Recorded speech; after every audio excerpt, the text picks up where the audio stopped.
নতুন যে ছাত্র সংগঠনের আত্মপ্রকাশ ঘটতে যাচ্ছে তার সম্ভাব্য নাম বিপ্লবী ছাত্র শক্তি। এ সংগঠনের নেতৃত্বে থাকছেন কার্যক্রম স্থগিত হওয়া গণতান্ত্রিক ছাত্র শক্তির সাবেক নেতারা। তাদের পাশাপাশি এ সংগঠনের সঙ্গে আরও যুক্ত হচ্ছেন ছাত্র জনতার আন্দোলনের সময় ছাত্রলীগ থেকে পদত্যাগী এবং আওয়ামী লীগের শাসনামলে ছাত্রলীগের বিভিন্ন কর্মসূচিতে বাধ্য হয়ে অংশ নেওয়া শিক্ষার্থীরা। এছাড়া কোনো না কোনোভাবে ইসলামী ছাত্র শিবিরের সঙ্গে যুক্ততা ছিল এমন শিক্ষার্থীদের কেউ কেউ নতুন সংগঠনে থাকছেন, তবে শিবিরের পদধারী কোনো নেতা এই সংগঠনে যুক্ত হচ্ছেন না।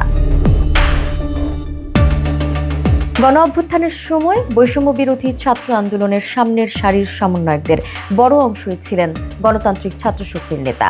আন্দোলনের প্রথম পর্বে কোটা সংস্কারের দাবির আন্দোলনে 1 থেকে 15 জুলাই পর্যন্ত ঢাকা বিশ্ববিদ্যালয় ছাত্রলীগের বিভিন্ন হল শাখার নেতাকর্মীদের অনেকে অংশ নিয়েছিলেন। তাদের কেউ কেউ তখন ছাত্রলীগ থেকে পদত্যাগও করেছিলেন। কোটা সংস্কারের আন্দোলনে ছাত্র শিবিরের নেতাকর্মীরাও অংশ নেন। যদিও তখন শিবিরের প্রকাশ্যে কার্যক্রম না থাকায় তাদের সাংগঠনিক পরিচয়ের বিষয়টি সেভাবে সামনে আসেনি। সাবেক সমন্বয়কদের উদ্যোগে আত্মপ্রকাশ করতে যাওয়া নতুন ছাত্র সংগঠনের উদ্যোক্তাদের কয়েকজন বলছেন, আওয়ামী লীগের আমলে ঢাকা বিশ্ববিদ্যালয়ের হলগুলো ছিল ছাত্রলীগের একক নিয়ন্ত্রণে। হলে ওঠা থেকে আসন পাওয়া সবই নির্ভর করত ছাত্রলীগের নেতাদের ইচ্ছার ওপর।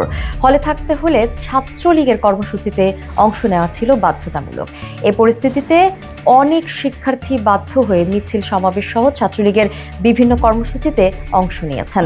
ওই শিক্ষার্থীদের মধ্যে যারা অতীতে কোনো ধরনের অপরাধমূলক কর্মকাণ্ডে জড়িত ছিলেন না, তারা চাইলে নতুন সংগঠনে সম্পৃক্ত হতে পারেন।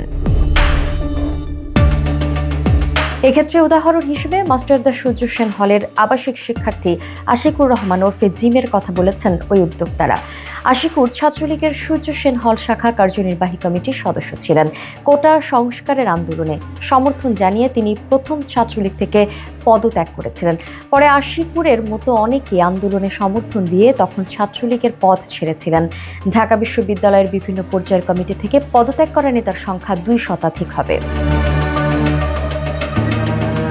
নতুন ছাত্র সংগঠনের প্রক্রিয়ার সঙ্গে যুক্ত একাধিক সাবেক সমন্বয়কের সঙ্গে কথা বলে জানা গেছে, নতুন ছাত্র সংগঠনের কেন্দ্রীয় আহ্বায়ক হচ্ছেন আবু বাকের মজুমদার। কেন্দ্রীয় কমিটির সদস্য সচিব পদের জন্য আলোচনায় আছেন সাবেক সমন্বয়ক ও বর্তমানে বৈষম্য বিরোধী ছাত্র আন্দোলনের কেন্দ্রীয় দপ্তর সেলের সম্পাদক জাহিদ আহসান এবং সাবেক সমন্বয়ক তাহমিদ আল মুদাসসির চৌধুরী।